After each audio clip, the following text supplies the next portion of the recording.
அஸ்ஸலாமு அலைக்கும் வரஹ்மத்துல்லாஹி தஆலா வரகாத்துஹு. அன்பார்ந்த சகோதரர்களே, பெரியோர்களே, தாய்மார்களே, இந்த காணொளியிலே இணைந்திருக்கும் அனைத்து நண்பர்கள், சகோதரர்கள் அனைவர்களுக்கும் அல்லாஹ் ஜல்ல ஷானஹு தஆலாவுடைய நம்முடைய அனைவருக்கும் நாட்டினுடைய 77வது குடியரசு தின விழா நல்வாழ்த்துக்கள். நாம் அரசியல் சாசனத்தின் பெருமையையும் நாட்டு ஒற்றுமையையும் நினைவு கூறும் இந்த நாளில் நாடு மேலும் வளமுடனும் அமைதியுடனும் ஒற்றுமையுடனும் முன்னேறுவதற்காக வேண்டி நாம் எல்லாம் வாழ்த்துகிறோம். இந்தியா நாட்டில் அல்ஹம்துலில்லாஹ், அல்லாஹ் ஜல்ல ஷானஹு தஆலாவுடைய மாபெரும் கிருபை, மிகப்பெரிய ஒற்றுமையான ஒரு இந்தியா நாடு. உலகத்திலேயே இந்த மாதிரி உண்டான ஜனநாயக நாடு வேறு எந்த நாடும் கிடையாது. அமைதியாகவும் ஒற்றுமையாகவும் இந்த சட்டத்தை நம்ம குடியரசு தினமாக கொண்டாடக்கூடிய இந்த நாடு மிக அற்புதமான ஒரு நாளாக நாடு முழுவதும் 77வது குடியரசு தின கொண்டாட்டங்கள் அனைவரும் கொண்டாடி கொண்டிருக்கக்கூடிய இந்த ஜாதி மத வேறுபாடு இல்லாமல் ஒற்றுமையுடனே எல்லோரும் நாம அமைக்கப்பட்ட இந்த சட்டத்தை நம்முடைய உரிமைகள், கடமைகள், இது எல்லாம் நம்ம என்னென்ன பார்க்கக்கூடிய அந்த நாள் தான் இந்த குடியரசு தினம். குடின்னு சொன்னால் மக்கள், அரசுனா அரசு, மக்கள்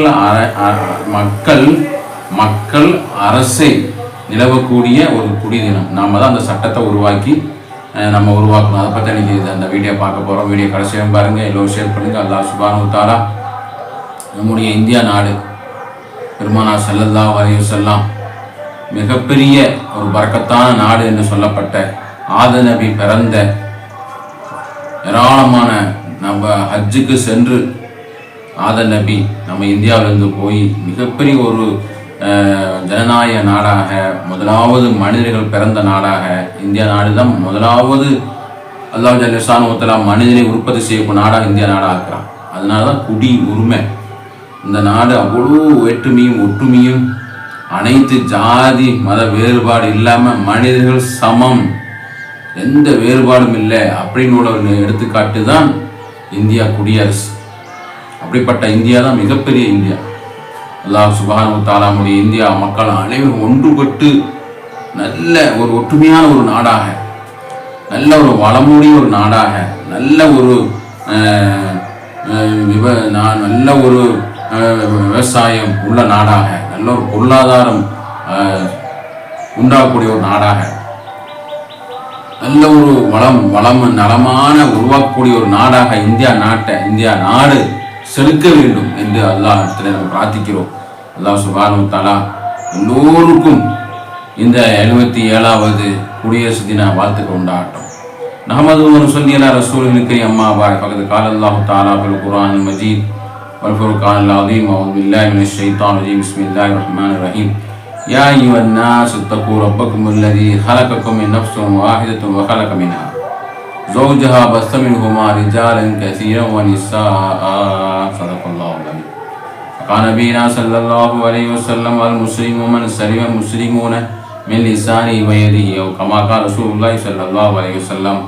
வல்லவனை போற்றி ஒரு கோமா நபி ஸல்லல்லாஹு அலைஹி வஸல்லம் அவர்களை வாழ்த்தி நாடு முழுவதும் 77வது குடியரசு தின விழா கொண்டாட்டத்தில் நாம் எல்லாம் குடியேற்றக்கூடிய தினத்திலே நாம் எல்லாம் இருந்து கொண்டிருக்கிறோம். அல்ஹம்துலில்லாஹ். இந்தியா நாடு 1930லேயே சுதந்திரம் அடைந்து விட்டோம் என்று காங்கிரஸ் கூட்டத்தில் அறிவிச்சிட்டாங்க. ஆனால் உலக மகா யுத்தம் மூலமாக அது அப்படியே அறிவித்தாலும் அதை சுதந்திரமாக கொண்டாட முடியல. 10 வருஷத்துக்கு அப்புறம் 1947 சுதந்திரம் அடைகிறோம். சுதந்திரம் அடைஞ்சும் நம்ம என்ன செய்கிறோம்? ஆங்கிலுடைய சட்டத்திட்டங்களை தான் நம்ம எல்லாம் ஏற்று அப்படியே சென்று கொண்டிருந்தோம் 3 வருஷமாக. அப்போ 1950 ஜனவரி 26 இந்த நாள் 77 வருஷத்துக்கு முன்னாடி, 77 வருஷம் ஆயிடுச்சு. 77வது குடியரசும் 77வது வருஷத்துக்கு முன்னாடி இதே நாளில் இந்தியாவில் நமது முன்னோர்கள் ரத்தம் சிந்தி நம்முடைய யுத்தம் செஞ்சு ரத்தம் சிந்தி எத்தனையோ இஸ்லாமிய சமுதாய மக்கள், எல்லா மக்களும் சேர்ந்து சுதந்திரம் பெற்று 47 சுதந்திரம் பெற்று அது அப்படியே ஒரு 3 வருஷம் அப்படியே ஆங்கிலத்துடைய சட்ட பிரகாரம் வாழ்ந்து 1950 இந்த சட்டத்தை நிறுவப்படுகிறது. எல்லோரும் சேர்ந்து அனைத்து மக்களும் சமம், அனைவர்களுக்கும் உரிமைகள் கடமைகள் இருக்கிறது.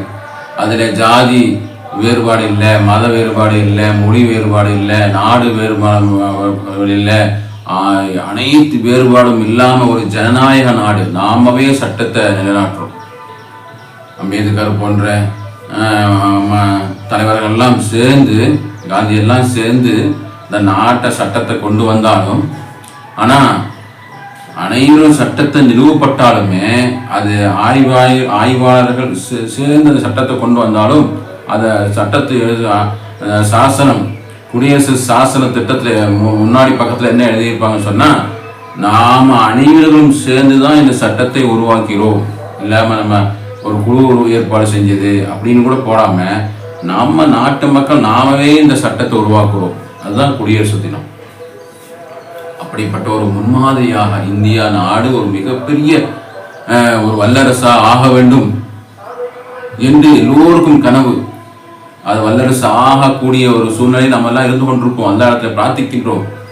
அதுக்கு ஒற்றுமையாகவும் சண்டை சச்சரவு இல்லாமல், மத கலவரம் இல்லாமல் நம்ம எப்படி சட்டத்தை உருவாக்கணுமோ அதே சட்டத்தில் உருவாக்கு பிரகாரம் நம்ம நடந்தோம்னு சொன்னால் மிகப்பெரிய ஜனநாயக நாடு, வல்லரசு நாடாக அது அமையும், வல்லரசு நாடாக ஆகும், கண்டிப்பாக ஆகும். அந்த அளவுக்கு எல்லா வளமும் நலமும் உண்ட ஒத்துமையான ஒரு நாடு தான் இந்தியா நாடு. ஆனால் இந்தியா நாடு சுதந்திரம் பெற்று குடியரசு சட்டத்தை நிலவி 77 வருஷம் சென்றது இருந்தும் நம்ம அந்த சட்டம் எப்படி போயிட்டு இருக்கு. பெருமானார் ஸல்லல்லாஹு அலைஹி வஸல்லம் அவங்க அபூ மஹதூரா என்று சொல்லக்கூடிய ஒரு நபித்தோழர் வாங்க சொன்னார். அவர் வாங்க ப்ராக்டிஸ் பண்ணிட்டு இருக்காரு. ஒருத்தர் பேசிட்டு வாங்க சொல்லிட்டு இருக்காங்க. அது ஸல்லல்லாஹு அலைஹி வஸல்லம் பார்த்துட்டு அவங்கள கூப்பிடுறாங்க. கூப்பிட்டு வாங்க சொல்லுங்க அப்படின்னு சொல்றாங்க. ஆனால் வாங்க சொல்ல மறுக்கிறாங்க. சரி சொல்லுங்க, வற்புறுத்துறாங்க, வாங்க சொல்றாங்க. அபூ மஹதூரா என்று சொல்லக்கூடிய நபித்தோழர் இனிமையா அழகா திறமையா சொல்றாரு. அப்போ அந்த வாங்கு திறமை இனிமை பார்த்தோன்னு அப்படியே அவங்களுக்கு அந்த வேலையை கொடுத்து நியமிக்கிறாங்க. இதுதான் நம்முடைய மார்க்கம். திறமை இருந்தால் போதும், அழகான முறையில் வாங்க சொன்ன அந்த திறமை இருந்தால் போதும். அதில் ஜாதி பார்க்கல, மதம் பார்க்கல, பணம் பார்க்கல, குழு பார்க்கல, எதுவுமே பார்க்கல. அப்படி தான் நம்முடைய இஸ்லாம் மார்க்கம் இந்தியாவில் இருக்கக்கூடிய சட்டம் அதுதான். ஆனால் நம்ம எப்படி இருக்குது, ஊடகங்கள் எப்படி இருக்குது, இந்தியாவுடைய ஊடகத்துறை மிகப்பெரிய துறை. அதில் எப்படியெல்லாம் நம்ம சிறுபான்மையினர் தாக்கியும் பேசக்கூடிய ஊடகங்களை பார்க்குறோம். அது மாதிரி நீதிபதிகள், இஸ்லாத்தினுடைய குடியரசனுடைய தூண்கள் நீதிபதிகள், அவங்கெல்லாம் எப்படி பாபர் மசூதி தீர்ப்பு வழங்குறாங்க.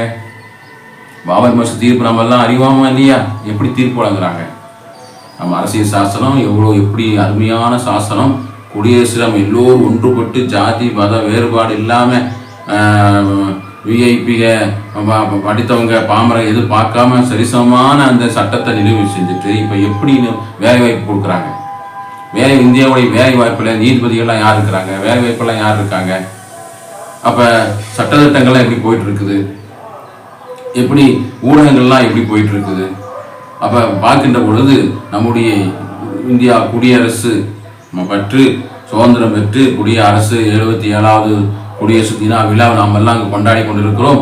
நம்முடைய அந்த ஒற்றுமை, நம்முடைய அழகான முறையிலே நம்முடைய கடமைகள் உரிமைகள், இவ்வளவு கடமைகள் உரிமைகள் இருந்தும் எப்படி ஜாதியின் பேரில் மதத்தின் பேரில் பாரபட்சம் பார்க்கக்கூடிய ஒரு நிலைமையை நம்ம பார்க்குறோம் என்று சொன்னால் அது மிகவும் கவலைக்குரிய விஷயமாக இருக்கிறது. பணம் இருந்தால் ஒரு சட்டம், பணம் இருந்தால் ஒரு சட்டம், பணம் இல்லை என்று சொன்னால் ஒரு சட்டம். பெருமானார் ஸல்லல்லாஹு அலைஹி வஸல்லம் உயர் ஜாதி பெண் ஒரு பாத்திமா திருடி விட்டால் சட்டம் வருகிறது. உடனே சொன்னாங்க, இவன் உயர் கொடுத்த பெண்ணாக இருக்கிறாங்க. சொன்ன உடனே என்னுடைய மகளா இருந்தாலும் என்னுடைய மகளை நான் பாத்திமாவை கையை வெட்ட வேண்டும் பிரபலப்படுத்துறாங்க. அந்த அளவுக்கு நீதி நேர்மை. காந்தி சொன்னாங்க, இந்தியாவுடைய ஆட்சி சரியான ஆட்சி அமைய வேணும்னு சொன்னால் உமருடைய ஆட்சி நம்ம எடுத்துக்கொள்ள வேண்டும். இஸ்லாத்துடைய உமருடைய ஆட்சி, ஹலீஃபாவுடைய ஆட்சி நம்ம கொண்டு வந்தோம்னு சொன்னால் இந்தியாவுடைய ஆட்சி நீதமான ஆட்சியாக நிலவரப்பட முடியும் என்று காந்திஜி கூட சுதந்திரம் வாங்கி தந்த அந்த காந்திஜி கூட சொன்னாங்க. அப்படிப்பட்ட ஒரு அருமையான இந்தியா நாட்டிலே நம்முடைய ஒரு ஏதாவது ஒரு சாதாரண மக்கள் ஒரு கொலை செய்தான்னு சொன்னால் அது ரவுடி செஞ்சார். சாதாரண மக்கள் ஒரு கொலை ஒரு சட்டம் வருகிறது கொலை செஞ்சுட்டான்னு சொன்னால் இந்த மனிதர் என்ன செஞ்சுட்டாரு? கொலை செஞ்சுட்டாரு, ரவுடி செஞ்சுட்டாரு, குடியாரம் செஞ்சுட்டாரு, ஒரு திருடரு வெட்டிட்டாரு அப்படின்னு சொல்லுவாங்க. ஒரு இஸ்லாமிய தாடி வச்சவர் ஏதோ ஒரு அவங்களுடைய சுயநலத்துக்கு அவனை ஒரு கொலை செஞ்சால் தீவிரவாதி ஊடுருவல், தீவிரவாதி கொலை செஞ்சு விட்டார். இப்படி பலவிதமான ஊடகங்களுடைய வேறுபாடுகள், ஒரு சிறுபான்மை மக்களுடைய நலனை விஷயத்தில் மிகப்பெரிய ஒரு பாதிப்பு, மக்களுடைய உள்ளத்தில் பலவிதமான கஷ்டங்களை கொடுப்பது, கலவரங்களை உண்டு பண்ணுவது, ஜாதி கலவரங்களை உண்டு பண்ணுவது, மத கலவரங்களை உண்டு பண்ணுவது, இப்படிப்பட்ட ஒரு சூழ்நிலை தான் இந்தியா நாட்டு சென்று கொண்டிருக்கிறத நம்ம பார்க்குறோம். அல்லாஹ் சுப்ஹானஹு வ தஆலாவுடைய மாபெரும் கிருபை, அழகான ஒரு நாடு, வல்லரசு ஆகக்கூடிய ஒரு நாடு, ஒற்றுமையான ஒரு நாடு. நாம் எல்லாம் இந்த 27வது குடியரசு தினத்திலே உறுதிமொழி எடுப்போம். நாடு எல்லோருக்கும், எல்லா சட்டத்துக்கும் எல்லோருக்கும் சமம், சம உரிமை, சமம், எல்லோருக்கும் ஒன்றுதான், எல்லோரும் சேர்ந்துதான் இந்த நாட்டை சுதந்திரம் பெற்று தந்தாங்க அப்படின்னு சொல்லும்போது இஸ்லாமியர்கள் அவங்க என்ன செய்கிறாங்க? அவங்க பாகிஸ்தான் தனி ஒரு நாடு கொடுத்துட்டோம், அவங்க பாகிஸ்தானுக்கு போகக்கூடியவங்க, பாகிஸ்தான் வந்தவங்க இந்தியாவுக்கு சம்மந்தம் இல்லை அப்படின்னு சொல்லக்கூடிய அளவில் இப்போது பிரமிப்பு உண்டு பண்ணி கொண்டிருக்கின்றார். ஆனால் ரத்தங்கள் சிந்தி குடும்பத்தை இழந்து, தகப்பனாரை இழந்து, மனைவி இழந்து, விதவையாகி சுதந்திரம் பெற்ற இஸ்லாமியர்கள் அப்போது எல்லா நாடு ஒன்று தானே, பாகிஸ்தான், ஆப்கான் எல்லாமே ஒரே நாடாக இருந்தது. சண்டை போட்டோம், ஏதோ ஒரு நாடு பிரியுது, மாநிலம் பிரிகிற மாதிரி ஒரு நாடு பிரியுது. அதுக்காக வேண்டி முஸ்லீம்கள் பூராவுமே பாகிஸ்தான் உள்ளவங்க பாகிஸ்தான் கொடுத்துட்டோம், பாகிஸ்தான் போயிருங்க சொல்ல முடியுமா? நம்ம எல்லாம் இந்தியர்கள். அப்போ அப்படிப்பட்ட ஒரு காலகட்டத்தில், மிகவும் மோசமான ஒரு காலகட்டத்தில் இருந்து கொண்டிருக்கிறோம். இந்தியர்களை, அன்பிற்குரிய சகோதரர்களே, பெரியோர்களே, தாய்மார்களே, அல்லாஹ் ஜல்ல ஷானஹு தஆலா நமது இந்தியா நாடு எல்லோருக்கும் சம உரிமைகள், சம கடமைகள், கடப்பாடுகள் இருக்கிறது. ஒற்றுமையான முறையிலே, முகமத்தான முறையிலே வளர்ச்சியின் பக்கம் கொண்டு செல்லக்கூடிய இந்தியாவாக, வல்லரசாக ஆக்கக்கூடிய ஒரு இந்தியாவாக, பொருளாதார தெகுந்து வழங்கக்கூடிய ஒரு நாடாக, ஒற்றுமையை நல்ல நிலவக்கூடிய ஒரு நாடாக, விவசாயத்தை அதிகப்படுத்தக்கூடிய ஒரு நாடாக, பெண்களுக்கு சம உரிமையை கொடுக்கக்கூடிய ஒரு நாடாக, கல்வி அதிகமான முறையிலே வேலை வாய்ப்பு கொடுக்கக்கூடிய ஒரு நாடாக, கல்வி மக்களுக்கு வெளிநாடுகள் போய் படிக்கக்கூடிய ஒரு அவநிலைமை ஏற்படுகிறது. அந்த எல்லா சிஸ்டங்களும் நம்ம இந்தியாவுக்குள்ளேயே கொண்டு வந்து எல்லா மக்களும் இங்கேயே படித்து பட்டதாரி ஆகக்கூடிய ஒரு வல்லரசு நாடாக இந்தியாவுடைய நாடாக ஆக வேண்டும் என்ற உறுதிமொழி எடுப்போம்.